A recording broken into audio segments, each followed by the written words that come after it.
All right, man, I'm recording. We are here today, Rip, live, baby, live at Lila Studios, Wrestling with Rip Rogers, and we got none other than the Ironman, baby, the Ironman Rob Conway on here today with Wrestling with Rip Rogers. Ironman, how's it going, buddy?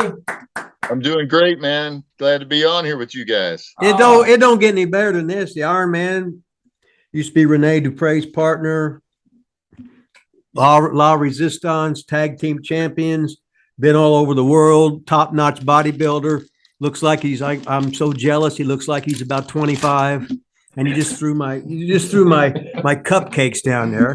Here I am almost dieting. I got to go to the bathroom and you throw my that ain't fair. But anyway, it's great to have the Ironman Rob Conway on our show. Hell yeah, it is.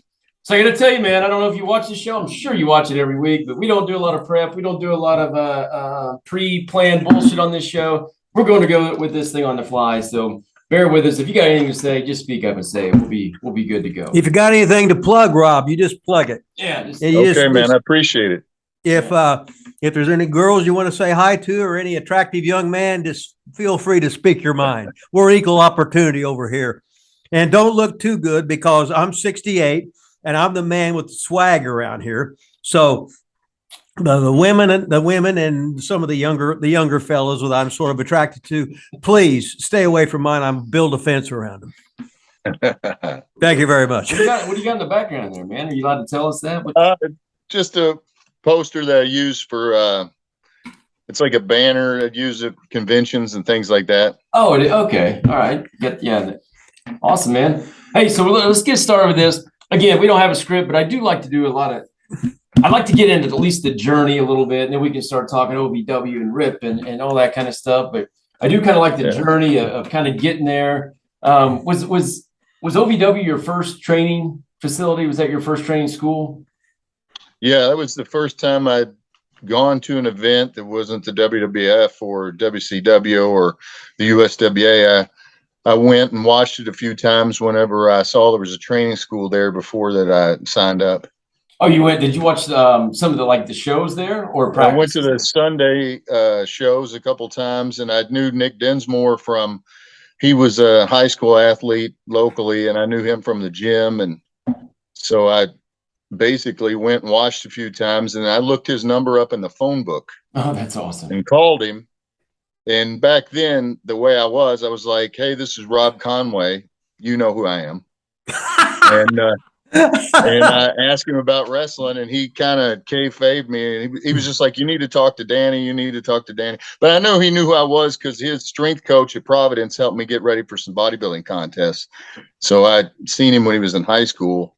And I thought, well, but he really encouraged me to talk to Danny, and he wouldn't give away anything about the business. That is awesome. See, that's a story I've never heard before. Yeah, we kayfabe. Kayfabe you back in the and in started. Providence High School was a big.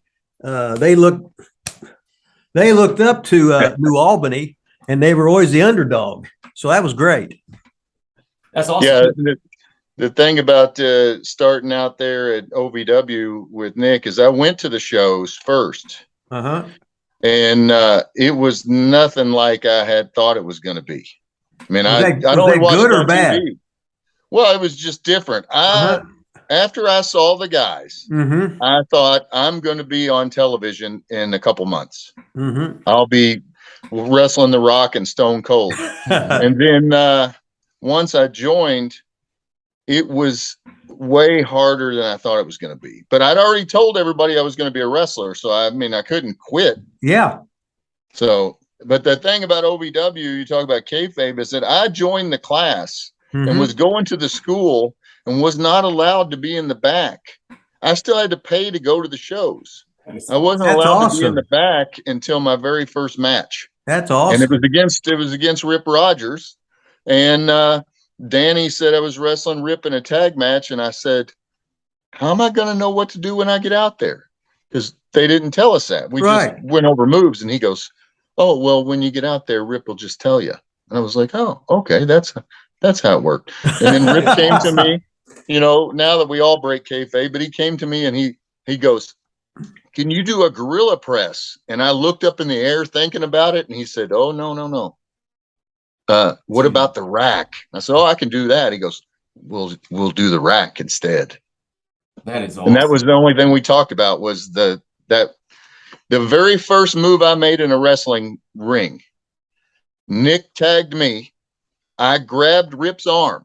I spun it around and he said, you're hurting me, tag out. That is great. And then I got back in. He covered Nick and he looked at me. He looked and goes, Zia Zave. And I thought, man, that sounds like save.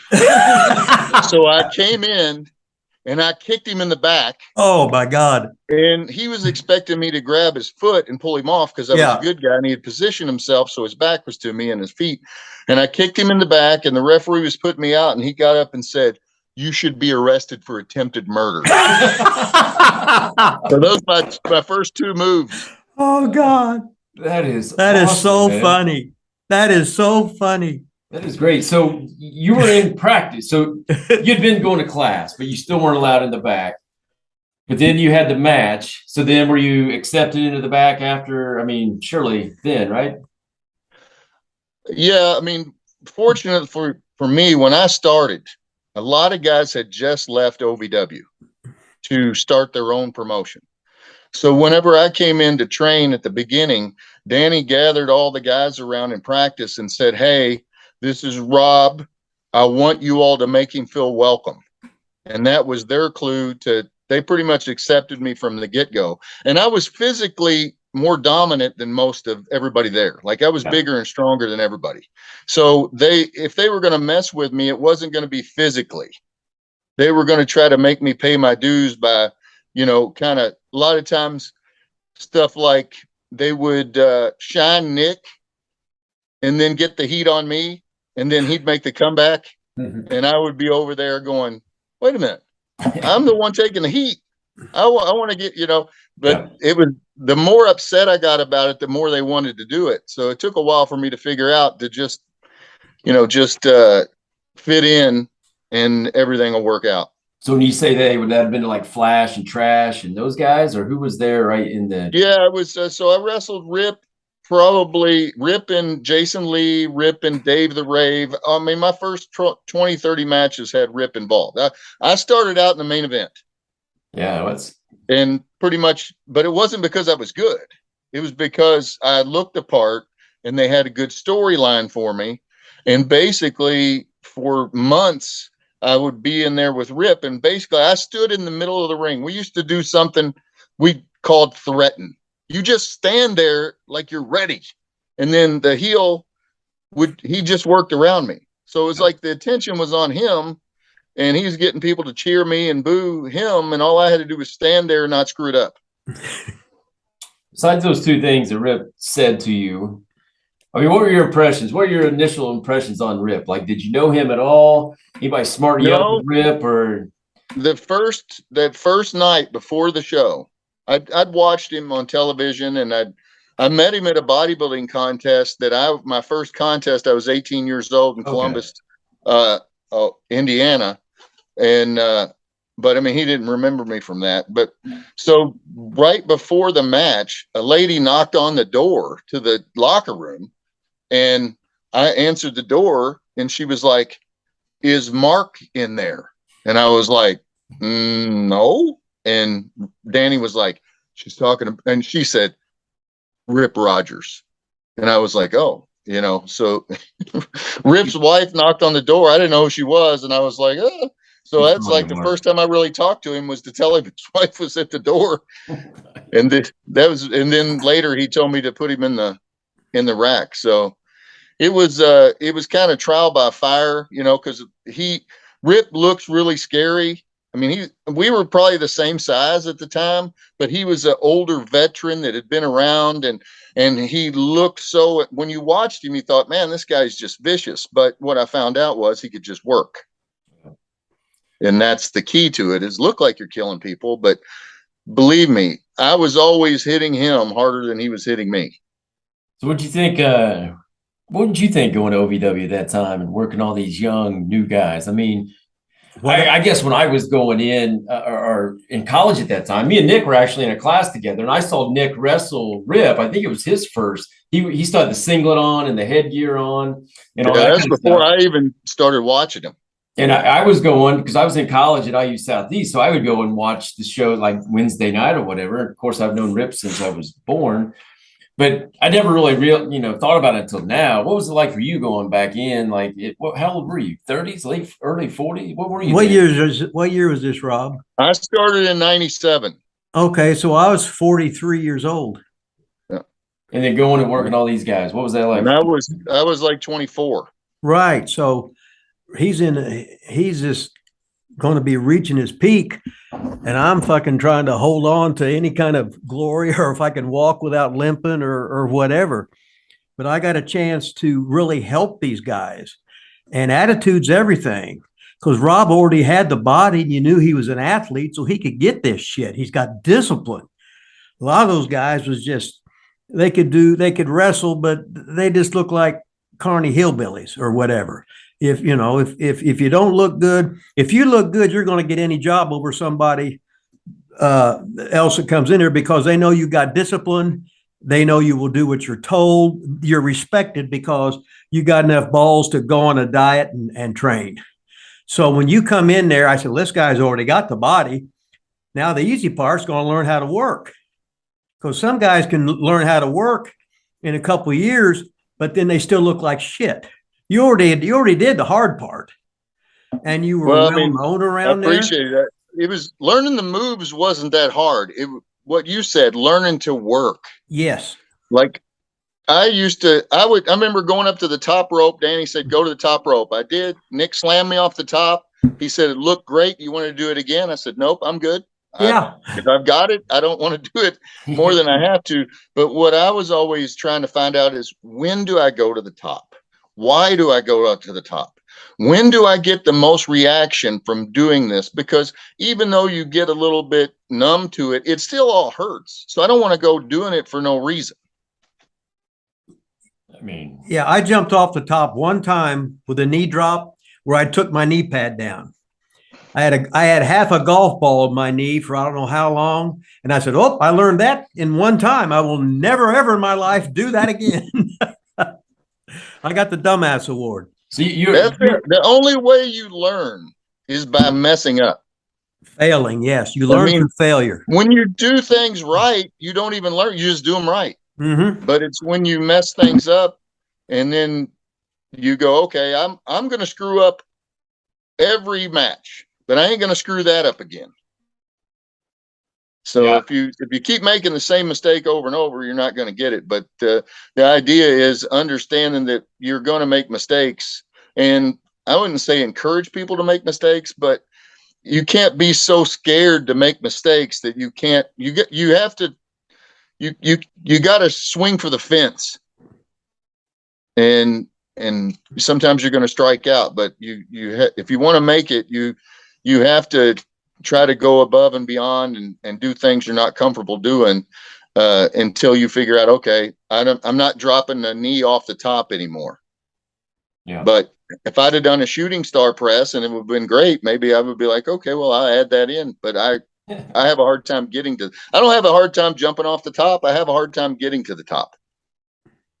Yeah. Like my hip flexors are so tight, I can't get the other leg up on the top rope. Rob, do you remember the legendary Seymour Punks by chance? Oh yeah. So when Manny the Weasel Valverde. You were a Seymour Punk. I think Damage might have at least got to be honorable mention at some point. He was way too good for the Seymour Punks, man. But Rip, first couple of times I was going, Rip said, hey, you want to be a Seymour Punk? I said, sure. But he would keep me out in the crowd. Like you were saying, they didn't let you in the back or whatever. So I would sit there in my Seymour football jersey and Cowboy would be just giving me, and I had the signs. I just sit there in the crowd. And when it was time for his match, he would pull me up to go up to the ring. I would get all the heat with the sign, Seymour Punk's rules and all that kind of stuff. And then the match would be over. He would go in the back. He would make me sit back in the crowd. And everybody was just Cowboy and all the old, they were just all over me every single time. I was like, Rip, can I ever I think I'm going to get killed out here. Can I ever just go to the back? Nope. I don't know what it changed. Finally, one day you let me back there, but it sucked, man. Sitting out there I wasn't even really a wrestler or anything. Just sitting out there though. God, it was awful. It was great. When I used to go watch the shows, I used to have a big smile on my face when I was a fan. Yeah. Because the crowd was more flamboyant. They were like their own gimmicks. There are people in the crowd. You just watch, there's a guy that crawled around trying to touch women's feet at the show. Okay. There was Cowboy, who I knew. When I was in high school, I made a layup and got fouled. I went to get up, and he was holding on to my leg and wouldn't let me get up underneath the basket at Jeffersonville. I remember. So, I've seen Cowboy forever. So the crowd itself, they had their own nicknames. There was Granny. There was another woman named Granny. There were two different Grannies. There was Cowboy. There was Cowboy's brother. There was a guy named Chip. One guy used to take wrist tape. People would give him the wrist tape, and he had it looked like a bowling ball of nothing but wrist tape that he brought to the shows. He joined the class when we had the amateur class. He got in the ring. He ran the rope, hit the rope, and never made it back to the other rope before he got too tired and quit, but he paid his money. That is awesome. So how did it go then? I never even really know this answer. How did it go from Rip how did you go from like wrestling to training? Because you weren't training him in the beginning, were you? When Danny training you guys? Were you there when Danny? Danny was training us, and Rip was like the head heel and kind of the booker. He basically told us what to do at the shows, and then it wasn't until we moved to the new school over in Louisville that Rip took over the training, because it was small. There was only like maybe 15 people in developmental, and then when we moved to Louisville, they increased the amount of people there, and it was really too much for one person. And that's when Rip, started training us over there, which it was odd at first to be trained by somebody that you wrestled. I mean, I'd probably wrestled him 100 times by then, at least. Yeah. So sometimes he'd be telling stories. I was wrestling this guy and he did this stupid thing. And I'm like, that was me. That was me. That was me. That's great. I remember there was a couple matches that we were in with Rip, and he didn't like what we did during the match, so he just left. He said, F you guys, you figure it out. And he dropped off the apron and went to the back, and it was like 3-on-2. We had to kind of figure out what we were going to do after that. And then another time, Nick grabbed Jason Lee. He used to wear trunks over his trunks. Yeah. And he was like pulling him out of the corner, and somehow he pulled his trunks off, but he still had on the shorter tights. But it kind of made a mockery of the match. And Rip looked at us and dropped off the apron and left. And I was like, I put my head down like, Fuck. You remember that, Rip? No, but I know I'd hit the ring with a kendo stick a lot. I'd come in and beat the shit out of guys. But they did something real stupid. People were going too long, or their matches just were bad, which happened. It'd be like, hey, he's going to hit the ring with the kendo stick, and it's probably the best finish that those people ever had. Memories, Rip.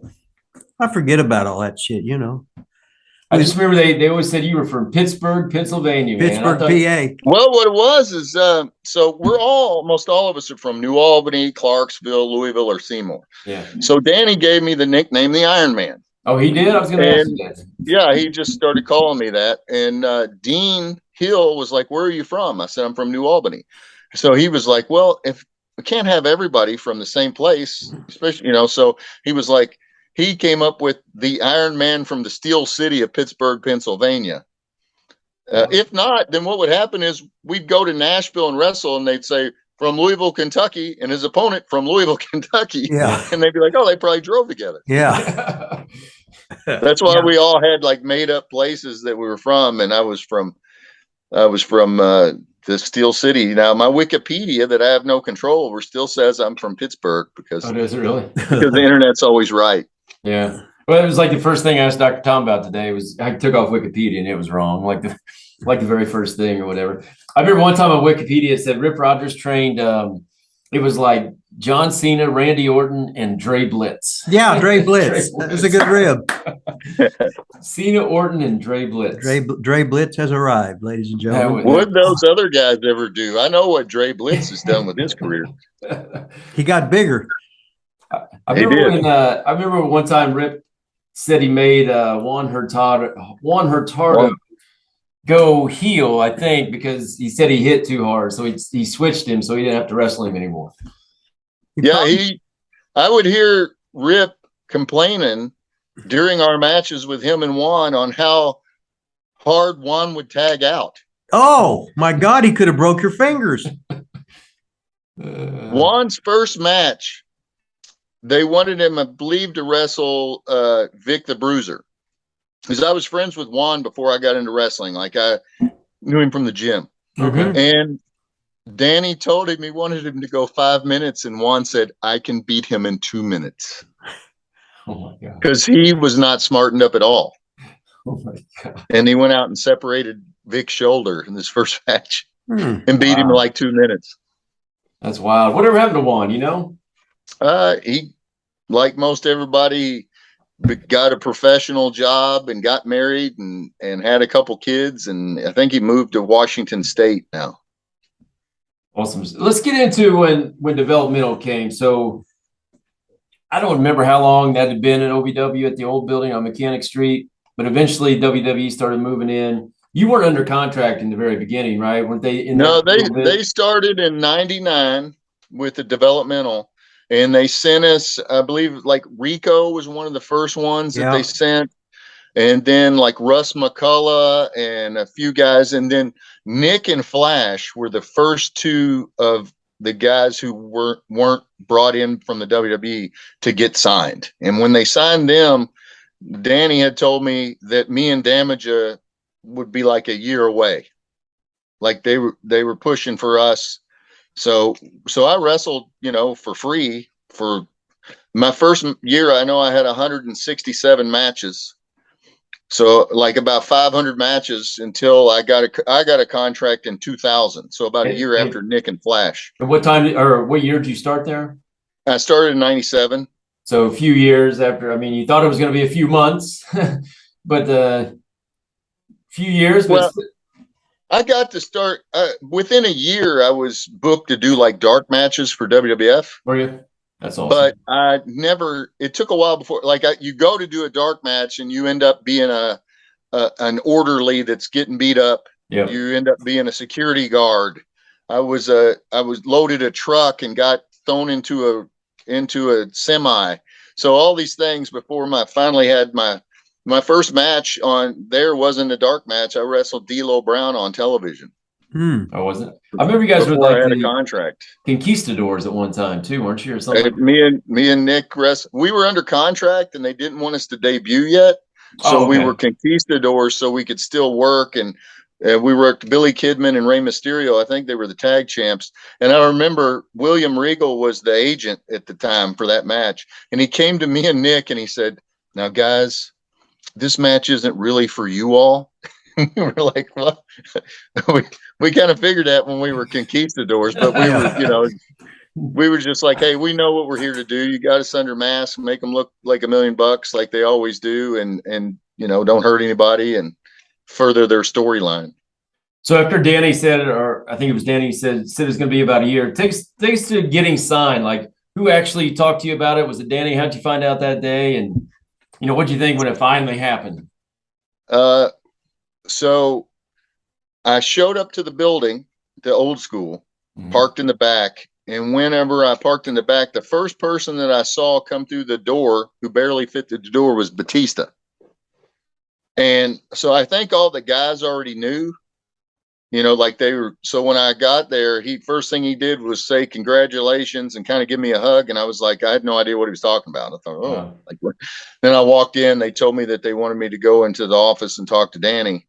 And that's when they told me they were going to offer me a contract, which the funny thing about it is you work it's your dream to get a contract. Yeah. It was about a quarter of the money that I made at my regular job. Right. But it was getting paid to wrestle. Yeah. We used to just train for 2 hours a day in the ring because there wasn't a lot of us back then. You trained for 2 hours. We had shows on Wednesday, usually maybe Friday, Saturday, and we had our Sunday show. And I mean, I made less money, but I just spent less money. Yeah. I mean, I just only got the essentials. Like, I was a believer back then that if you were in developmental and you saved money, then you didn't do everything you could to make it. If you're getting paid to train, you should be buying new boots. You should be changing your hair, putting the money into the gym. Like, if you're making developmental money and putting it all away, if you don't make it, then you didn't have every stone unturned to make it. I mean, you had several different looks. You did different things with your hair. I remember you had the bleach spot in the front. You had the long, you had the short. You did different trunks. Every time I got to go up to the WWE, it was F then, and do a match or them see me. If I didn't get to be a star then, okay, well, they've already seen this look. Let me grow my hair out. Let me try long tights, like maybe something. And then eventually, when I finally debuted on TV, I was going to debut like 2 weeks before that. The writers saw that I was wearing pink and white trunks, and they were going to put me in a tag team with Stevie Richards. And Victoria was going to be my girlfriend. Really? And I planned the entire match out with Tommy Dreamer. They were helping me cheat to win. And about 7 o'clock before doors open, they came to me and said, "You're not going to debut tonight. You're not on the road next week. It's not going to happen. But we're going to bring you back in like 2 weeks. We think we might have something else." And then I came, and that's when I joined La Resistance. But man, like the whole reason I was getting called up in the first place was because I had pink trunks and he wore pink. Somebody thought, well, let's put them together. Pretty wild.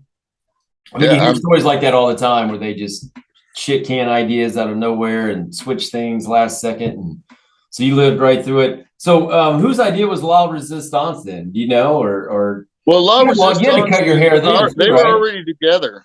They were already together, but me and Sylvain and Renee got along really good. And I kind of fit the mold with them. The part about it is they were young guys. Yeah. By the time I was like 28 or 9 years old by then. When I was 29, Renee was 19. And Sylvain was maybe like 23. So like they couldn't rent cars.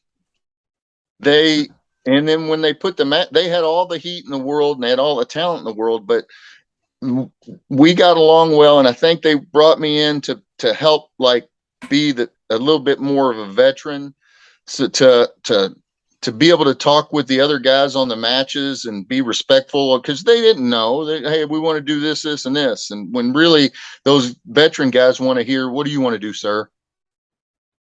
Yeah. So, but I think that both of them really pushed for me when they found out they might get a third person. They pushed for me. And so I thank those guys. And I get along great with both of them. Like, there was a while where they didn't get along. Yeah. Because I mean, they're two French guys and they're kind of from different areas of the same, place. And they're only two French speaking guys. Sometimes they would speak French to each other, and I'd have to tell them, hey, when you speak French in front of everybody else, they assume you're talking about them. So, so they would get heat and stuff like that from other guys, but they were both a pleasure to be around. And I mean, if it wasn't for them having that gimmick, I don't know if I would have ever debuted. Yeah, it's wild. Yeah, Rip's been on Renee's show a couple times, and I don't know if it was when Rip was on there or I was watching another one, but I know Renee he's definitely put you over, said that, he really liked working with you and all that stuff. So his feeling was mutual, I believe. Well, I appreciate it. But the thing is I realized it was their gimmick. Yeah.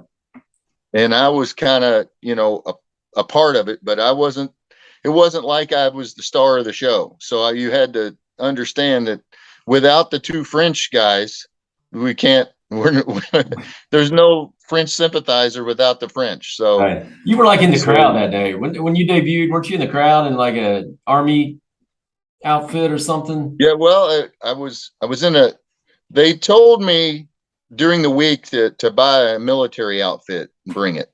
So I went and got the nicest Army outfit. My dad was in the Army. We went to an Army surplus store.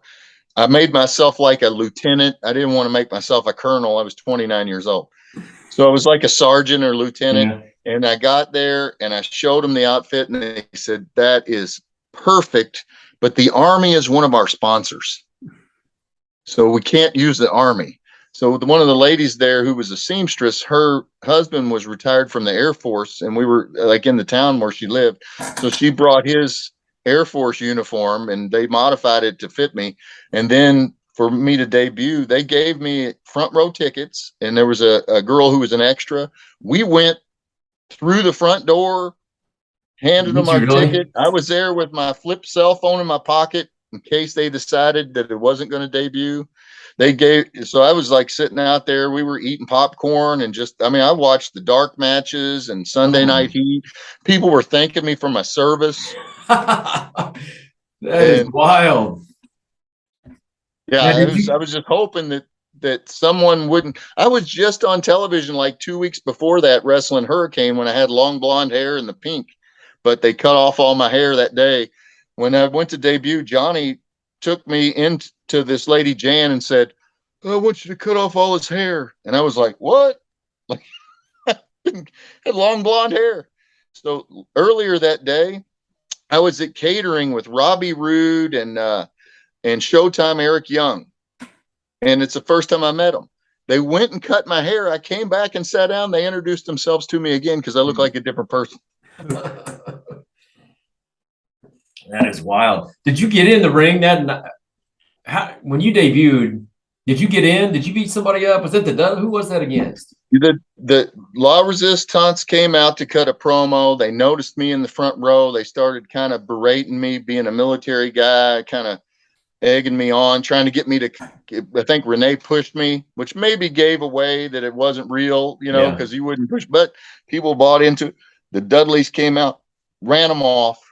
They let me come across the barricade. I had to act like I didn't know how to get in the ring. They were like, oh, walk up the steps. I'm like, oh, okay.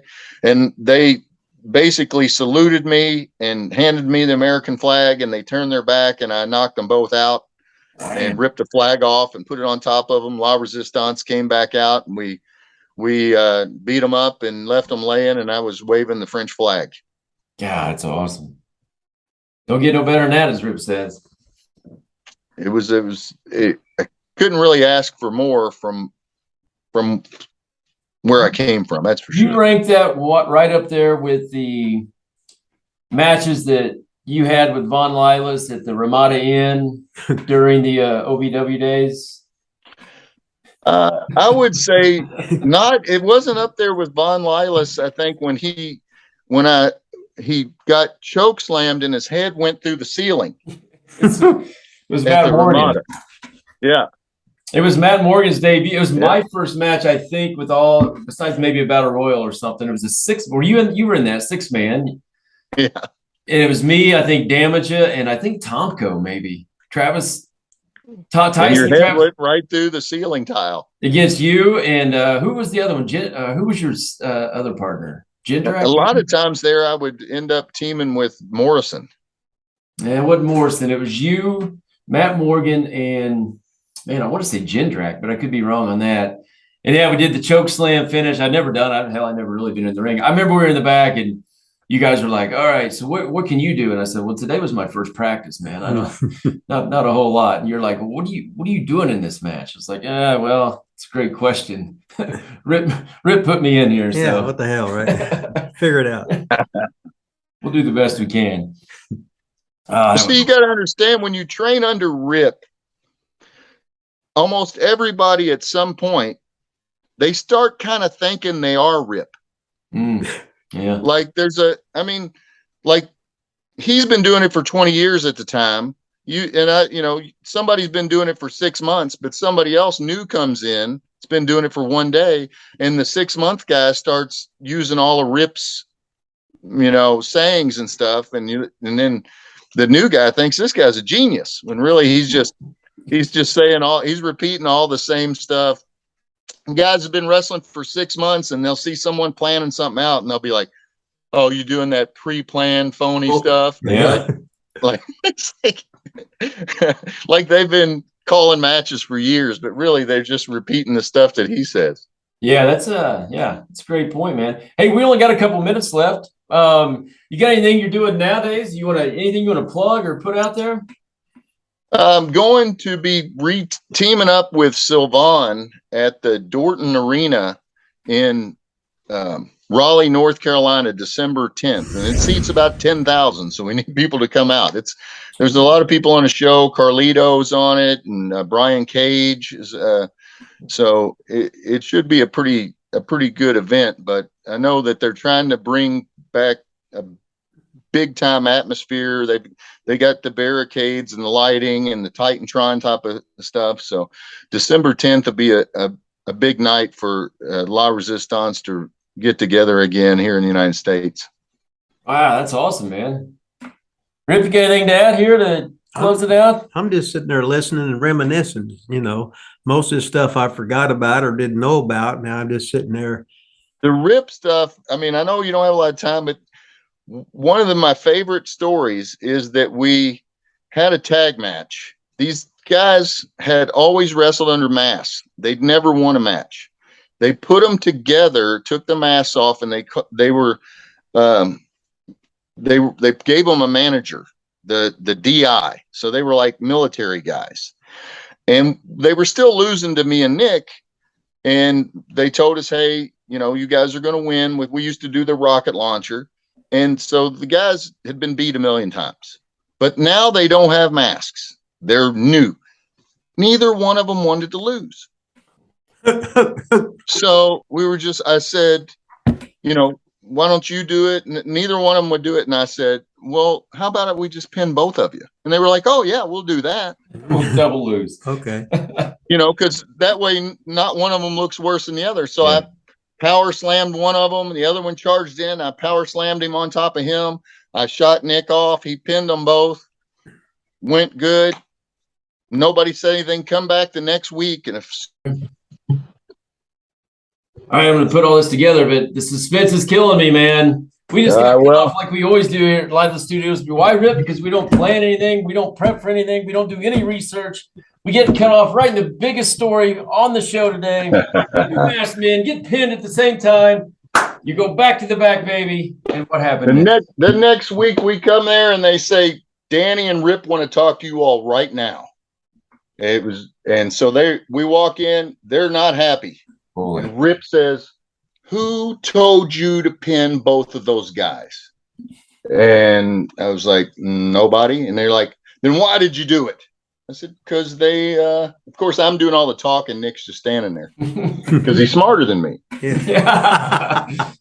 And I said, well, neither one of them was willing to get pinned, but they would both get pinned. And him and Danny were like, we gave them a manager. We wanted you to win, but we didn't want you to just destroy them. And I said, well, I mean, that's the only way they would do it. And Rip said, well, from now on, I don't want you to do any thinking for yourself. And then right after that, he looked at me and goes, come on, guys, use your heads. And I walked out thinking, did he just tell us not to think? Then use your head. But to use our heads. And Nick's just like, just let it go. Yeah. Let it go. Let it go. So was this when you were under contract? No, this was early on. Actually, that same day, Rip told me that I was not allowed to think or have an opinion until I'd been wrestling for 5 years. I thought it was 3 years. When I started. I thought it was 3 years. Later. 5 years later, I told him, I said, I've been in the business now for 5 years. And he said, yeah, but you haven't been on the road for 5 years. Yeah, well. He always changes it up, man. He always changes it up. All right, then there's two things.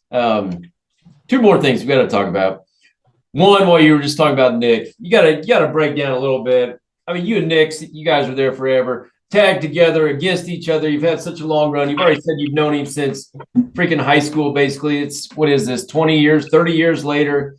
I mean, You and Nick together, man, that was OVW for the longest time. That, I mean, what was that like? That you guys I were mean, OVW. at first, the thing is, we knew each other. We had a similar look. He was a better wrestler than me at the beginning. Not that he wasn't always, but I was more of a punch, kick, stomp. I like the Stone Cold. I grew up watching Jerry Lawler and Yep. Macho Man Randy Savage. So like Nick liked to do technical stuff, and I was really kind of a heel always. But they had you be a baby face. So we were a baby face tag team, and they would cheer him and kind of boo me because I couldn't help. I couldn't even go out and act like I liked people. It was difficult.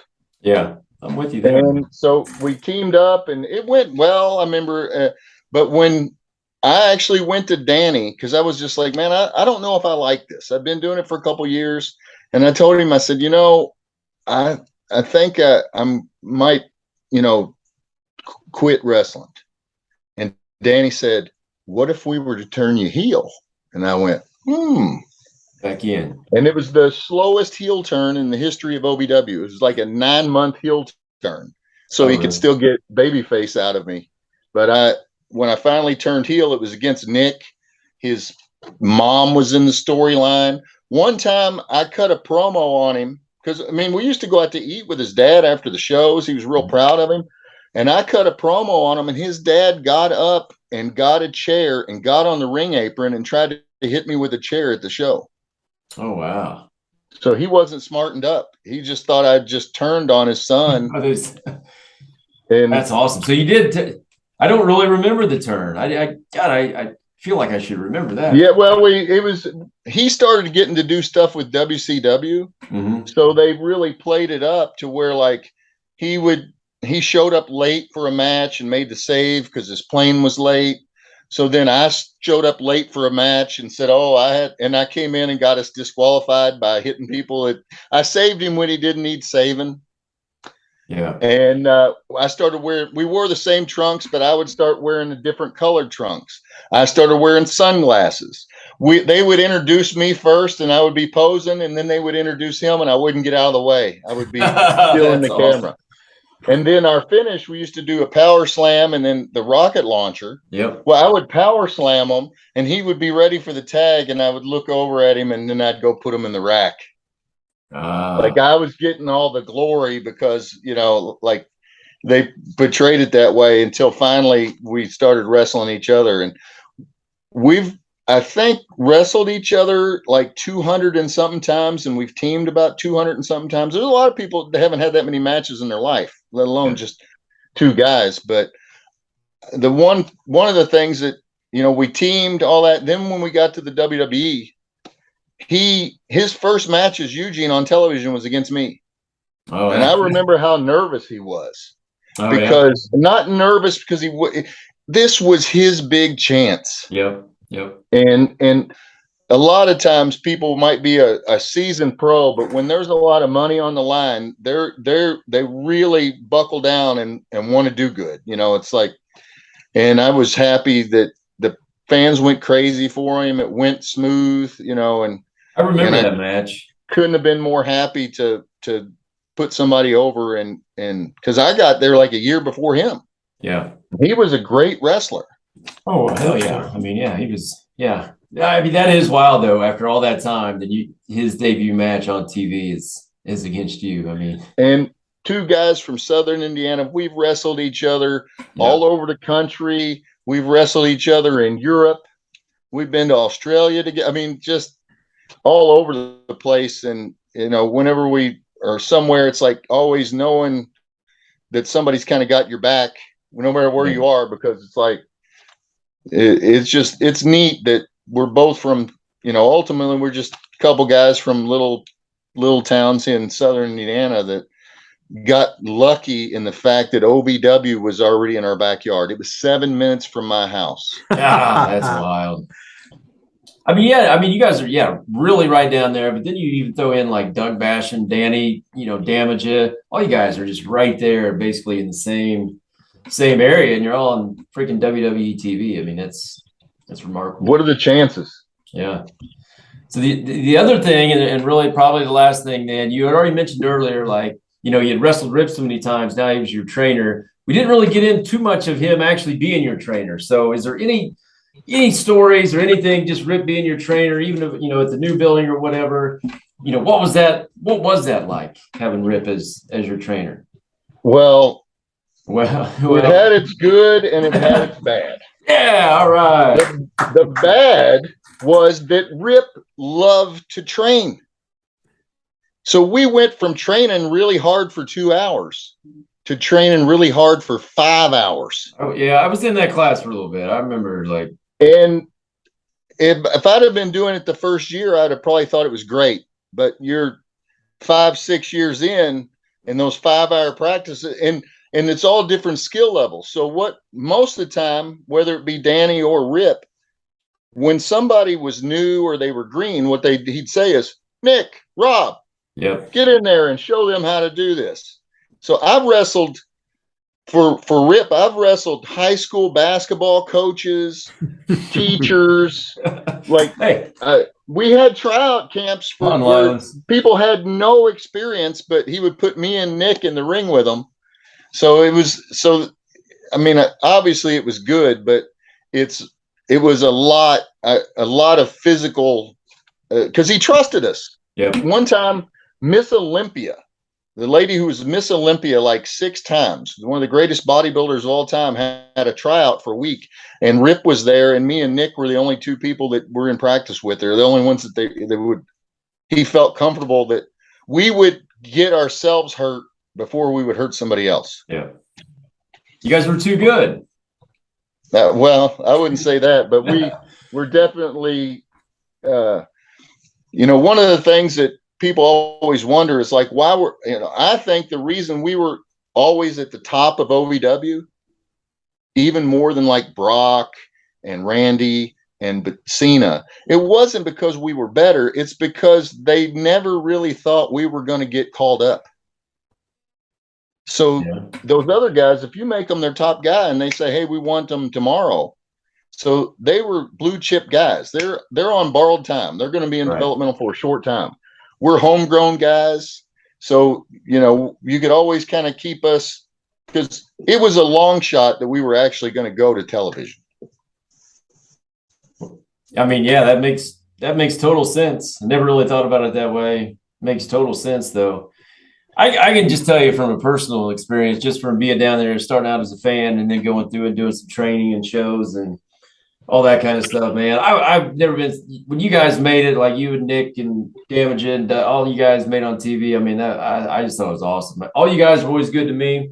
Some people were, some people weren't, but I mean, you always, no matter what, under contract, not under contract, wrestle, practice, whatever, you were always, I thought, a good dude to everybody and treat everybody fairly and tried to help people. So always appreciated that, man. Man, I remember you from the get-go and liking you, and you had a good, attitude is everything. When someone's respectful and they work hard, that's in wrestling, everybody respects people that work hard and have a good attitude. Because